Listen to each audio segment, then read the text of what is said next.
بسم الله الحمد لله الثناء لله الصلاة والسلام على رسوله الأمين وعاله وصحبه وبعد walaalaha islaamka ah meel kastood adduunkan kaga sugan tihiin waan salaamay assalaamu calaykum waraxmatullaahi wabarakaatu walaalayaal waxa aan ku jirnaa gebagabadii bisha dulqicda waxaan bilaabaynaa in sha allahu tacaala bishii barakaysnayd ee dulxija qur'aanku wuxuu yidhi alxaju ashhurun macluumaat xajku waa bilo la yaqaano culummadu waxay dhahdeen waa shawaal iyo dulqicda iyo dulxija macnaha waa saddexdaa bilood waa bilo la yaqaan buu ilaahay yidhi subxaanahu wa tacaala bilihii xajka bil ka mida ayaa dhammaanaysa waxaan bilaabaynaa bil barakaysan oo magaceega dhahdo bishii dulxija dulxija waa bisha 12 ashhurka amba bilaha dayaxa oo islaamkuna uu ku saleeyey cibaadaadkiisa inta ugu fara badan gaar ahaan cibaadada soonka iyo cibaadada xajka iyo cibaadada sakada maadaama arrinku uu sidaa yahay walaalayaal waxaan jeclahay inaan laba kelmadood ka idhaahdo sideen uga faa'iidaysanaa bisha dulxija waxaan ognahay walaalayaal bisha dulxija 10 cishe ugu horeysa waa 10 ayaamood oo ka qiimi badan ayaamaha kaluu ilaahay abuuray tabaaraka wa tacaala sidaa daraaddeed buu ilaahay ugu dhaartay sida ay ahlu tafsiirka in badani ku tageen waalfajri walayaalin cashar ilaahay salaada fajri markuu waagu baryayo iyo wuxuu ku dhaartay 10 habeen ee la dhaahdo 10 cisho ee 10 ayaamo ee bisha dilxija sidaa daraaddeed waxay culummadeenna waaweyn ilaahay naxariis janno ha siiyee su-aal bay isweydiiyeen ayaamaha maxaa ugu fadli badan habeennadana maxaa ugu fadli badan culummadu ahlu taxqiiqu waxay ku tageen ramadaanka 10 cishee ugu dambaysa dhinaca habeenka iyadaa ugu fadli badan lianna waxaa ku jirta leylatu اlqadri habeenkii qadarka lahaa ee ilaahay uu yidhi khayrun min 1000 shahrin ayaamaha oo dharaaraha ana waxaa ugu fadli badan 10 dharaarood ee bisha dulxija lianna waxaa ku jirta yowmu carafa oo nebigu yidhi calayhi salaatu wasalaam maalintaasi ma jirta maalin ka fadli badan maxaa yeelay waa maalintuu ilaahay khalqi fara badan naarta uu ka xoreeyo waa maalintaas baa la dhahdaa yowmu carafa amba yowmu alxaji alakbar maalinta 10aad oo cinda bacdi alculamaaa afdalu yowm yaa iyaduna ku jirta idan waxaa halkan markaa aan haysanaa 10 habeen oo fadli badan iyo 10 maalmood oo fadli badan iyaa fadligan siiyey ayaamaha iyo habeenadan ilaahay baa siiyey muxuu u siiyey isaga og xigmadda laakiin ilaahay wuxuu tilmaamay ilaahay yakhluqu wuxuu abuuraa maa yashaa wuxuu rabo wayakhtaar wuxuu rabana uu ka dhex doortaa xikmad isagu og yahay daraaddeed ilaahay malaa'ig aan cadad lahayn buu abuuray wamaa yaclamu junuuda rabbika ilaa huu ilaahay uunbaa yaqaana ciidamadiisa laakiin wuxuu ka dhex doortay 10 malag oo la yaqaan jibraa'iil mikaa'iil israafiil cisraa'iil munkar nakiir raqiib catiid ridwaan khaasin jibriil baa laga dhex doortay iyo mikaa'iil oo qur-aanka ku dhigan oo qofka nacana ilaahay uu naco tabaaraka wa tacaala ilaahay ambiyaduu doortay bini aadan buu abuuray ambiyuu ka dhex doortay ambiyadii rusul buu ka doortay rusushii ululcasmi buu ka doortay ululcasmigii nebi maxamed buu ka dhex doortay calayhi salaatu wasalaam ilaahay dhulkoo dhan buu abuuray wuxuu ka doortay maka iyo madiina iyo qudus oo uu barakeeyey marka ilaahay wuxuu doono ayaamaha isagaa abuuray jumcuhu ka dhex doortay sanadkoo dhan buu abuuray ramadaan buu ka dhex doortay sanadkoo dhan buu abuuray dulxijuu ka dhex doortay tabaaraka wa tacaala haadaa xikmatuhu xikmaddiisa iqtadad daalika sidaa bay dalbatay markaasaa daraaddeed ayaamahan ilaahay wuxuu inoogu yeedhay arrinta labaad inaan acmaal wanaagsan ku sara kacno oon ka faa'iidaysanno cibaadadan ilaahay uu noo tanwiiciyaa salaad baan tukannaa ramadaan baan soonnaa zakaan bixinnaa xaj baan tagnaa waalid baan u samafallaa qur-aan baan akhrinaa dikri baan samaynaa salaad baan tukannaa ducaan samaynaa muslimiintaan u naxariisannaa dariiqaan dhibaato ka qaadnaa wanaaggaan amarnaa xumaantaan reebnaa maaragtay muqaawamaan samaynaa oo sharkaa la dagaalanaa dictaatorada iyo dulmigaan la dagaalana waxaasoo dhan waa cibaado waa diin weeyaan ma diinta islaamku maaha wax la kala saaro laakiin xadiiskan nebigu wuxuu yihi calayhi salaatu wasalaam ma jirta maalimo looga kalgacal badan yahay ilaahay agtiisa shaqo la qabto oo ayaamaha 10ka ah waxa la qabto iyada ugu fadli badan su-aal bay weydiiyeen culummadu waxay dhaheen walal jihaadu fii sabiili illaah xataa jihaadka ilaahay diintiisa loo dagaalamayo ma ayaamahan baa ka fadli badan haa buu rasuulku yihi ilaa mooyaane nin baxay maalkiisii oona qaatay naftiisiina qaaday waxna ka soo ceshan kaa lama gaadhayo walihaada ayuha alaxibatu fi llah walaalayaal maalimahan waa maalimo qaaliya maxaan samaynaa marka maxaan kaga faa'iidaysanaa acmaasha saalixoo dhan inaan qabanno waana loogu yeedhay camal mucayana nolooma dirin dad baa soon uu sameeya soonku waa camal saalixa camalada in la qabta ee wanaagsan buu ka mid yahay laakiin isaga un maaha camalka ugu wanaagsanna maaha camalka ugu fiican ee ramadaan in la qabto 10ka cisho a maaha qaar baa dooran karaya qur-aanka qaar baa dooran karaya dikri qaar baa dooran karaya duco qaar baa dooran karaya alamru bilmacruuf wannahyi can ilmunkar qaar baa dooran karaya addacwatu ila allah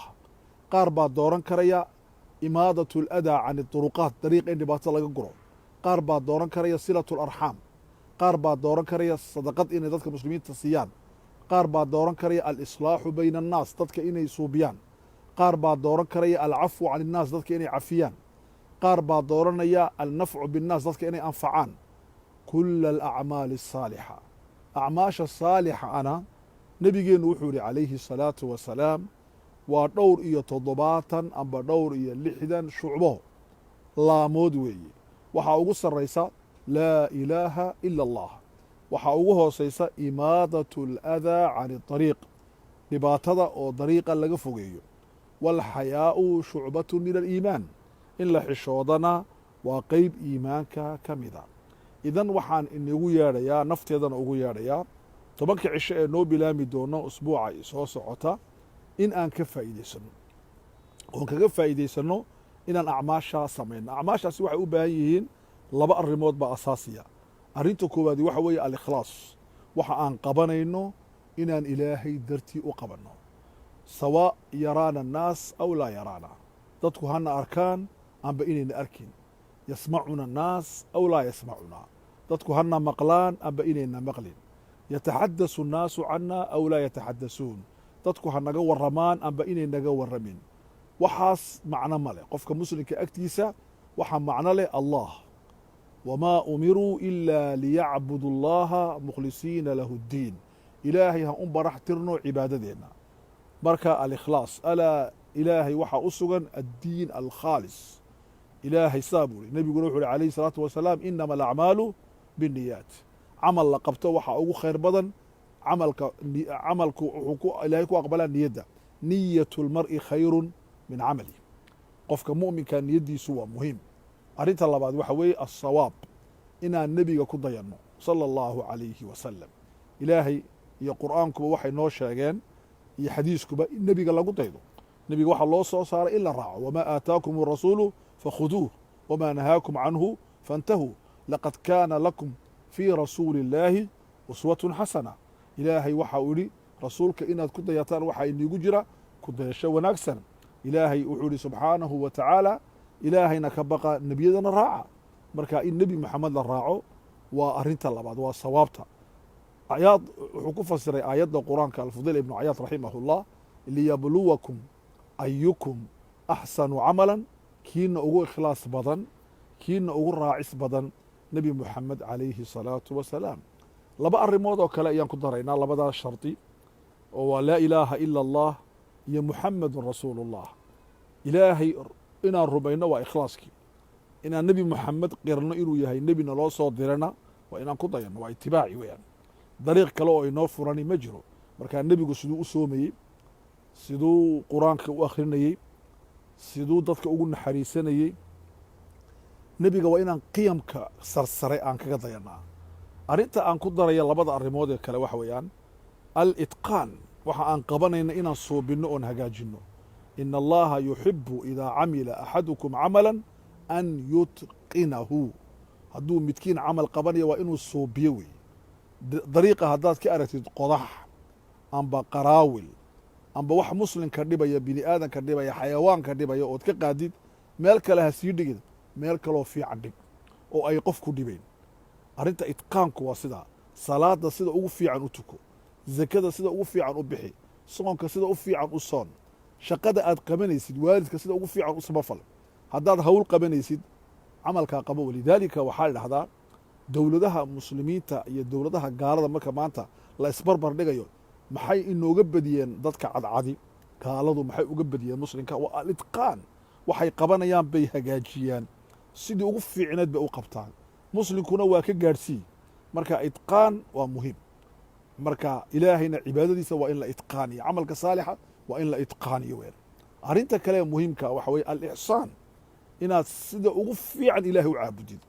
an tacbud allaha kaannaka taraah fain lam takun taraah fainahu yaraak. ilaahay inaad u caabudid sidii kii ku arkaya, uu ku arkayaa ilan amba aad arkayso adu haddaad arkayna isagaa ku arkaya. walidaalika culummadeenna waxay dhahdaan ixsaanku waxa weeye inaad adigu noqotid adarajatu الثالثة fi اlcibaada fi اlislaam. islaam iyo iimaan, arkaanu lislaam, arkaanu liimaan, alixsaan waa waxa ugu sarreeye la gaadho weyn. in allaha yuxibu اlmuxsiniin. waxa weeye almuxsiniin, ilaahay baa jecel dadka sida fiican ixsaanka samafalaya ee ilaahay u anbabaxaya, mukhlisiinta waaweyn ah. idan maxaan qabanaa? camaladaa baan qabanaynaa. sideen u qabanaa? sidii nebigu u qabanayay baan u qabanaynaa calayhi الsalaatu wasalaam. 10kan cisho waa inaan, waxaan ognahay xajkii lama tagayo, waa la joojiyey sida koronaaga daraaddeed. marka dadkii xajka aan tegayn lacagtay xajka ugu tala galeen waxay ku bixin karaan. qofka dee xajku weli ku waajibay ee inuu taga ay tahay isaga waa dharkiisa. laakiin qofka kaleeto muslimiin fara badan baa gaajoonaysa oo u baahan marka inuu meelaha ku bixiyo oo wax lagama maarmaana weeyaan. kii kaleetay xajku uu waajib ku ahaa oo weli uunan teginna sanado danba ha u dhigtay insha allahu tacaala. ilaahay waxaan ka baryaynaa inaan 2 shay weydiisanno, inuu naga kor qaado wabaagan, brobleemkan culus ee dunida sar u galay ee keenay gaajada iyo baahida dad badanna qaatay, inuu ilaahay naga kor qaado tabaaraka wa tacaala. arrinta labaad oon ilaahay ka baryayna waxa weeye inuu ilaahay muslimiinta ka kor qaado dulmiga haysta iyo burburka haysta iyo maaragtay waxaan ku hagoogmay ee dulmiga ah, inuu ilaahay ka kor qaado tabaaraka wa tacaala. inuu mideeyo dadka muslimiinta ah oo uu ka saara mashaakilka ummaddeenna soomaaliyeed, reer jabuuti iyo caalamulislaami oo dhan, in aan ku soo noqonno sidaan ahaan jirnay beri khayra umma, ummadda adduunka ugu khayr badan, alustaadiya albashariya, adduunka hogaaminaysay, caalamka hogaaminaysay ee ahayd ummad lagu daydo oo qudwo ah, inaan ku soo noqonno. taasina waxay ku imanaysaa inaan iimaankeenna kordhino, caqligeenna kobcinno, islaamnimadeenna ka shaqayno iyay ku soo noqonaysaa. jazaakum allahu khayran wa kullu caam wa antum bikhayr. waad mahadsan tihiin. assalaamu calaykum waraxmat ullaahi wabarakaatu.